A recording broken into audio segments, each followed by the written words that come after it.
Hey, how you doing? My name is Lance and this is my shop.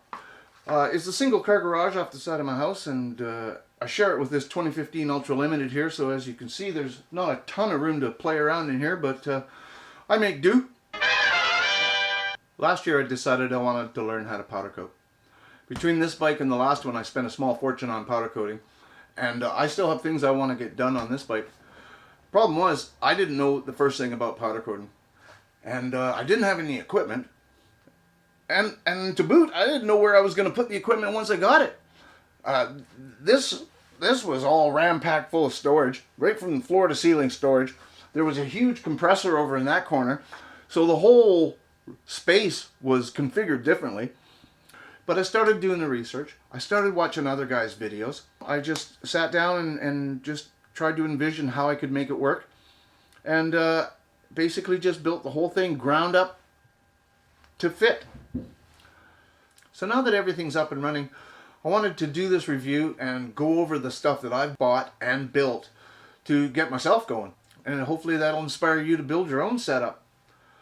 So don't forget to like and subscribe, and here you go. I hope you enjoy it. So with the exception of the oven, I needed to get all this stuff that I was going to use in this powder coating process into this 2x6 foot rack. It actually took me probably about 6 months from the time I emptied that rack out to the time I had all the pieces in place. It was a lot of hunting on the internet and looking at sizes, getting measurements, and just some dumb luck. About 2 weeks after I figured out that this was the cabinet I was going to be able to get away with, and I seriously started to look for it, one dropped in my lap on Craigslist for 80 bucks. So I snapped it up, and as luck would have it, it came with that little stand, and that stand just happened to fit right inside this rack. Again, dumb luck. That compressor dropped in my lap for $100 more than I sold my other compressor for, and that's twice the compressor my other one was, and it's half the size. Don't let that price fool you. These can be found for under $500 all day long. This thing just needed the belt to be tightened, and I topped up the oil, and this thing will run all day long. So here's another shot of the dust collection system. I got kind of inventive here. That's a Walmart shop vac, some mixed ABS into an imitation dust deputy, into a 2.5 gallon pail, and a quick shot of the feed system and the vibrators.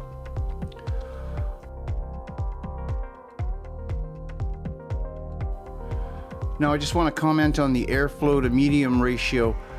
Eastwood claims that their gun's happy place is 115 psi with at least 10 1/4 CFM. But I find with my system, this system likes to run at 90 pounds. And at 90 pounds, I have a nice strong flow of medium, and the system's in its happy place. It just goes. It just works. Now, if I had any complaints about these Harbor Freight sandblasting cabinets, the main one would be they're leaky. You have to flip this thing over and seal it up good. And also, you see how the sand collects on the lip around the cabinet? Well, that one lip on the right-hand side, that's the lip to the door. So every time you open the door, sand falls out. Right now, I just blow it off before I open the door. It gets most of it, but I want to come up with some sort of little shield idea there so that the sand doesn't gather on that side. One of the things I'm really happy with is the way this light fixture turned out. It's just a pasta jar attached to the side of the cabinet, and yeah, it's plenty bright in there, and it's really cheap to do. Wires in through the back of that switch box. You'll notice I reversed the glove holders, I want to call them. Man, that makes it so much easier to change those gloves. You can't even imagine how much better that is. You'll notice the knurl nuts I put around the window. That only took about an hour, and it makes it so much easier to change that plastic sheet on the inside and clean the window. I can't recommend this enough. One of the hardest things I thought to do was to custom build this little ductwork piece that fits up underneath the powder coating booth. It had to be cut, riveted together, then taped up and fit in there high enough that I could actually get the compressor out if I had to. And it took most of the night. It was pretty challenging. But the rest of it was pretty easy. I just ran it up into the attic, and that's where I keep the dust collector. Now the problem I was having was that with the single furnace filter, powder coating powder is so fine, it would blow right through the furnace filter and then filled the shop with dust. So I built this box, doubled up the filter, and essentially put a vacuum at the bottom so that the dust hits that second filter, drops down into the dust collection system, and makes its way up to the attic. So yeah, that pretty much solved the dust problem. Now the powder coating booth I built, well, I shouldn't call it a booth. It's more of a cabinet. It's a beginner size. It's 24 by 33 by 16 inches deep. And here's the grounding system. I did a lot of research on grounding, and well, it didn't really matter because the manual for the powder coating gun said, you're doing it this way. And I did it that way. And I haven't had any grounding related issues whatsoever. That's a 8-foot galvanized steel rod, and the rod is only about 10 feet from the powder coating booth, so the force is strong. This is another one of those lucky finds. I didn't want the absolute rock bottom powder coating gun, and I really couldn't afford a good one, and this showed up on Craigslist for less than half price of the new price, and the thing was like brand new. So I bit the bullet and I got it. Now it came with the gray bucket in the back, which is the hopper. The pump is awesome. Spectracoat makes a great pump. But I changed over to these clear tubes with the white ends.